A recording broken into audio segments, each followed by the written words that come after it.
Nkechi had been watching from the doorway of the maize stall on Makola Market for 11 minutes before she recognized who it was. Not by his face. The face had changed. The skin around his eyes had thinned the way skin does after long grief, and the beard he had never worn in the old days was now full and gray at the jaw. She recognized him by the way he stood. Even with both hands out, even with the cardboard sign resting against his shins, Emmanuel Boateng stood the way he had always stood, spine straight, shoulders set back, feet exactly 12 inches apart, the posture of a man who had once held a door open for presidents. She watched him approach a woman in a yellow head wrap and say something quietly. The woman shook her head without slowing. A group of schoolboys in white shirts passed him laughing about something that had nothing to do with him, and he stepped back onto the curb the way a person steps back when they are practiced at making themselves small. The sign said, "Anything helps. God bless you." The letters were neat. He had written them carefully, with a marker that had nearly run out.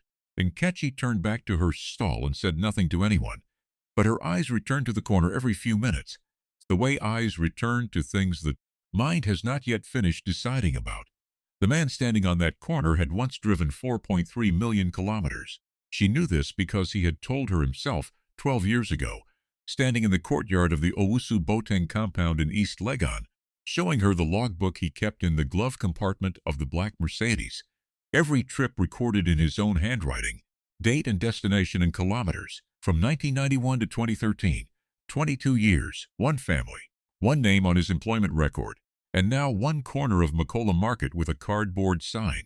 What Nkechi did not yet know was that the man who had employed him for those 22 years was 7 minutes away, sitting in the back of a silver Lexus LX 600, reviewing documents for a board meeting he did not want to attend. She did not know this, but the story was already moving. Emmanuel Kofi Boateng was 61 years old and weighed 49 kilograms, which was 19 kilograms less than he had weighed on the last day he reported to work at the Owusu Boateng compound. The weight had come off over 3 years, and if you pressed him on which year was the hardest, he would name the second one, not the first. The first year he had savings. The second year he had borrowed against them. The third year he had borrowed against the borrowing, and somewhere in the mathematics of that arrangement he had run out of numbers he recognized. He was wearing a gray shirt, the kind sold in bulk at Contamonto, 3 for 12 setas, and dark trousers that had been good trousers once, the kind with a crease ironed down the front, though the crease had not been ironed in a long time. His shoes were brown with a split at the left toe, and he had stuffed a piece of folded cardboard inside the left shoe that morning because the inner sole had separated from the base and slapped against the pavement when he walked. He had one object in the breast pocket of the gray shirt, a small photograph the size of a playing card, laminated at the edges, now soft with handling. His daughter Abena at age 7, standing in front of the school gate on her first day of class, wearing a dress Dora had sewn for her the night before. Abena was 23 now and living in Kumasi with her husband's family. She did not know her father was standing on a corner in Makola with a cardboard sign. He had made a decision about that a long time ago, and he intended to keep it. The dignity Emmanuel Boateng had was not the loud kind. It was the kind that had survived things loud dignity cannot survive. He did not explain himself to the people who passed him. He did not escalate when a man in a suit walked by and looked at him the way people look at problems they have decided not to solve. He said thank you when he received something and nothing when he did not.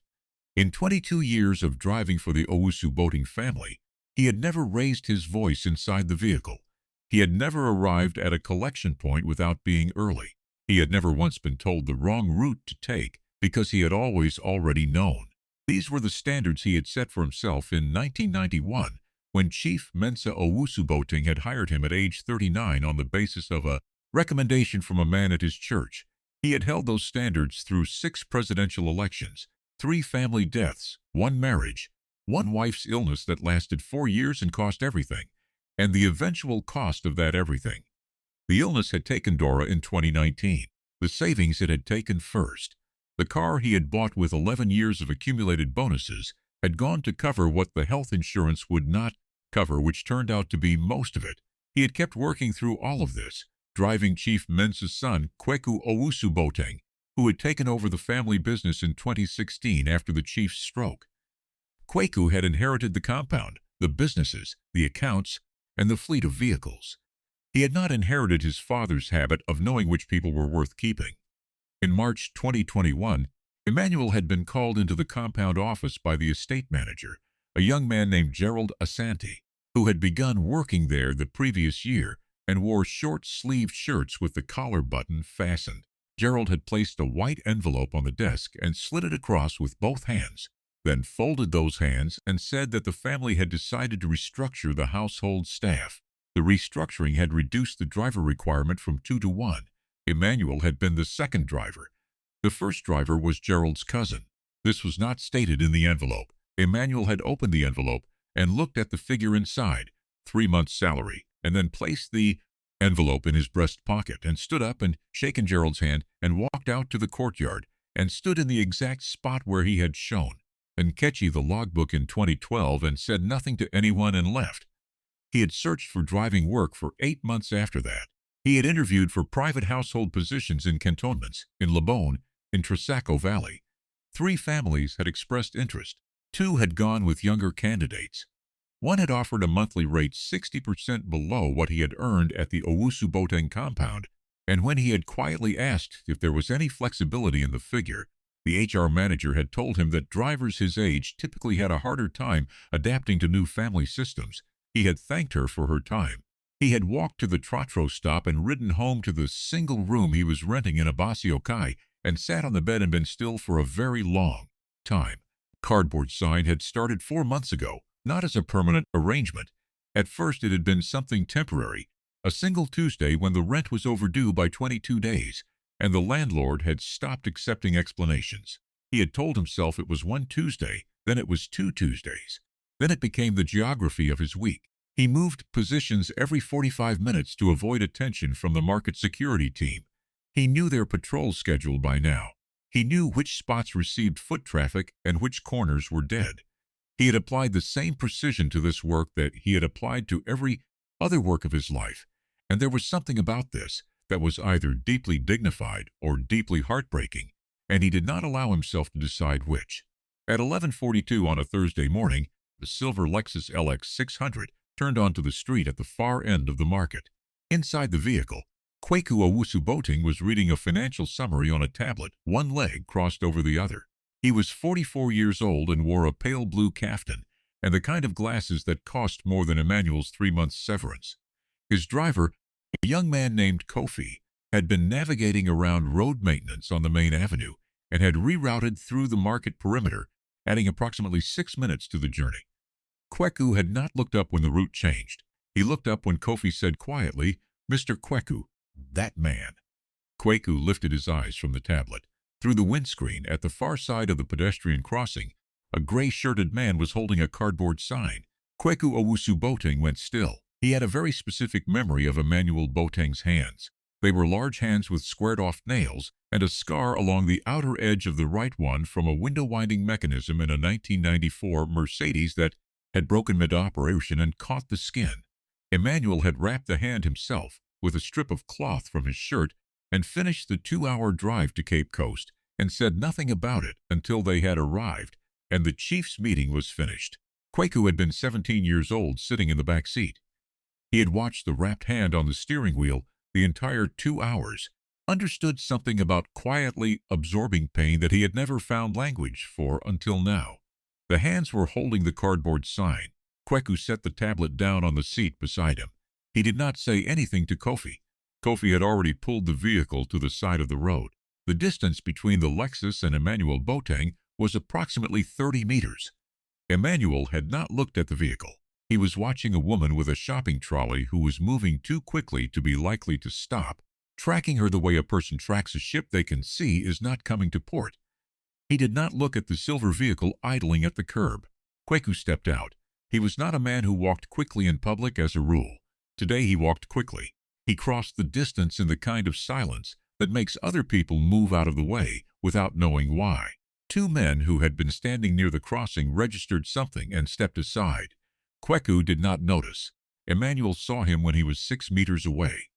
The recognition moved across his face in layers, first confusion, then something that locked down very quickly over whatever was rising underneath it.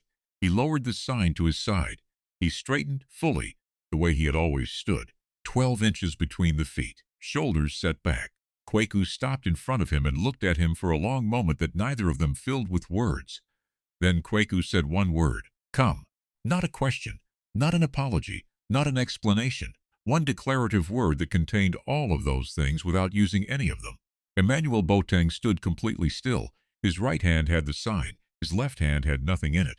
He looked at the word the same way you look at something you stopped believing in long enough ago that finding it again requires a moment to establish that it is real. Then he folded the sign under his arm and walked to the vehicle. If this story is landing with you the way I think it is, subscribe, because what happens when that door closes and those two men are sitting inside together is the part of this story that changes everything. Kofi held the rear door open. Emmanuel stopped at the door and looked at Kofi, and then at the back seat, and Kwaku said, from the other side of the vehicle, "Sit." Emmanuel got in. The door closed. Kofi returned to the driver's seat and did not speak. The vehicle did not move for 4 minutes and 17 seconds. Inside, the silence was the kind that has shape. Kwaku was looking at his hands in his lap. Emmanuel was looking at the middle distance past the windscreen, at the market stalls and the people moving between them. The ordinary midday motion of a Thursday that had no idea what was happening inside this. Kwaku said, "I didn't know." Emmanuel said nothing. "Gerald told me you had found a position in Kumasi." Kwaku paused. I believed him because it was easier to believe him. Emmanuel turned and looked at him then, not with anger, with the specific weight of a man who has carried a true thing for a long time and has just been asked to set it down. "He was your estate manager," Emmanuel said. "You believed what he brought you. He was wrong to do it." "Yes, I was wrong not to check." Emmanuel was quiet for a moment.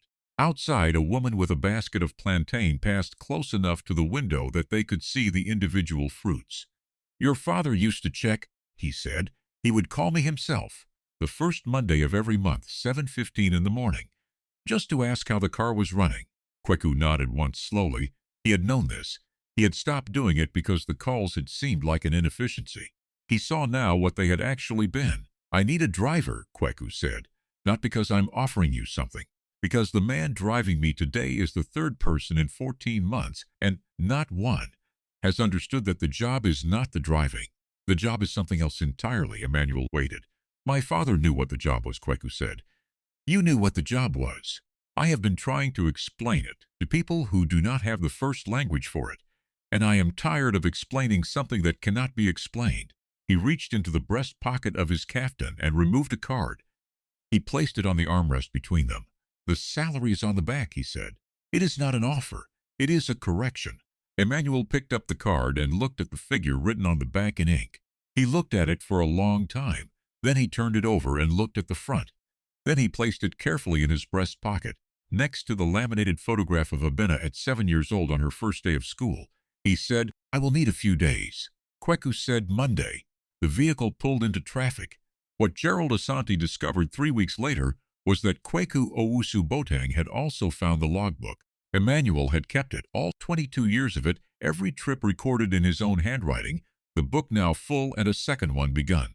Kwaku had taken it from Emmanuel on the second day and sat with it for most of an afternoon, and then taken it to the company's administrative director and asked her to cross-reference the dates against the family's corporate travel records going back to 2001. What emerged from that cross-reference was that Emmanuel Boateng had, over the course of his employment, personally driven Chief Mensa to 47 board meetings, 19 client negotiations, and one particular afternoon in October 2008, where the chief had been driven to a hospital in cantonments and sat for 3 hours and come back, without speaking, and Emmanuel had driven without asking and waited, without being asked to wait. It was the day the chief had received a diagnosis that he had then hidden from the family for 2 years. Nobody outside the family had ever known what Emmanuel had been trusted to know. Gerald Asante was released from the position of estate manager on the 14th of the following month. The restructuring that Gerald had designed in 2021 was audited. The cousin who had been retained as first driver was found to have been billing the household for fuel costs against 3 vehicles, including one that had been sold in 2020. The cousin was dismissed. A formal review was conducted of all household positions terminated under Gerald's management. The outcome of that review was not a drama. It was not a confrontation in a courtyard or a scene anyone could write into a film. It was a series of letters sent to 3 former employees. Emmanuel had not been the only one, accompanied by a document calculating what each of them was owed in backdated compensation for the period between their termination and the date the review concluded. Emmanuel's letter arrived on a Tuesday morning. He read it at the small table in his room in Abasio Kai, where he was living while a new arrangement was finalized. And then he set it down and went to the window and stood there for a while, not looking at anything in particular. He called Abena that afternoon. He had not spoken to her in 5 weeks because the last time they had spoken, she had asked him again about the driving work, and he had not told her the truth, and he had found that the untruth sat badly in him. He called her now and told her what had happened. The full version, the corner at Macola, the Lexus pulling up, the single word, the card with the figure on the back. She was quiet for a very long time after he finished. Then she said, "Papa, why did you not tell me?" He said, "Because I didn't want you to stop being proud of me before I had fixed it." She started crying. He did not tell her not to cry. He held the phone and listened to her and looked out the window at the afternoon light coming through the buildings across the street. "I was always proud of you," she said. He said, "I know." What Kweku Owusu Boateng understood, sitting in the back of the vehicle on the first Monday, with Emmanuel at the wheel again, watching the way Emmanuel merged into traffic on the Tema motorway with the same unhurried precision he had used on that same road for 22 years, was that the position of driver is not a position at all. It is a relationship built from repeated trust. You don't hire it. You earn it, and then you have to be worth having earned it. His father had understood this. He had not, until the moment he had seen a man he trusted standing on a corner, holding a sign, and understood exactly how that corner had been arrived at, and understood exactly how much of the distance between the compound and the corner he himself had built. The logbook was now kept on the shelf in Kweku's office, not in the glove compartment, not as a trophy, as a record of what uninterrupted faithfulness looks like across 22 years of First Mondays and 7:15 phone calls and October afternoons, in hospital car parks where a man sat without being asked to sit and waited without being asked to wait. Emmanuel Boateng began his 3rd logbook on the first Monday of his return. He wrote the date in the top left corner of the first page, the way he had always written it. Then the destination, then the kilometers. The handwriting was the same handwriting it had always been, even, careful, a little compressed at the margins. He placed the book in the glove compartment and turned the key, and waited for Kweku to come down from the compound. The photograph of Abena was still in his breast pocket. It had been there the whole time. Some things get taken from a person. Positions get restructured. Salaries get offered at 60%. Envelopes get slid across desks by young men in button collars who are following their own version of the rules. The shoes split at the toe. The savings go. 3 months' salary turns into a corner of a market with a cardboard sign. But a person's history does not restructure. A person's record does not restructure. The 47 board meetings and the 19 negotiations and the October afternoon in the hospital car park, these are not things that fit inside a white envelope. They are not things that a Gerald Asante can assess, or a process can eliminate, or a cousin with a fraudulent fuel account can replace. They exist in the logbook, and they exist in the man who wrote the logbook, and they are precisely the things that a person in a silver Lexus, who was raised to understand quality but forgot to look for it, recognized the moment he looked up from his tablet and saw the straight spine and the squared-off shoulders of a man who had never once stopped, standing correctly, even on the corner. You can remove someone from their position. You cannot remove them from their character. The world has a long habit of confusing those two things, and then being surprised when the confusion becomes expensive. The people who fold the cardboard sign and get into the car without explanation, not because they are rescued, but because they know who they are, and always have, those are the people worth looking for before you need them, worth keeping before you lose them, worth understanding as more than the function they perform. Emmanuel Kofi Boateng had been driving for 33 years. He drove the same as he had always driven, early, precise, unhurried. Some mornings on the Tema motorway, with the city still waking up around the vehicle and the light coming flat and gold across the water and the road ahead entirely clear, it was very quiet in the way that things are quiet when they are exactly as they should be. If someone who built your life with 33 years of precision was released with 3 months in an envelope, and you only found out because you happened to look up from a tablet, would you say one word and mean all of it? Or would you wait for a more convenient road? Leave your answer in the comments. I genuinely want to read what you think. Subscribe for more stories about hidden strength, quiet power, and the people the world overlooks until it can't afford to anymore. I'll see you in the next one.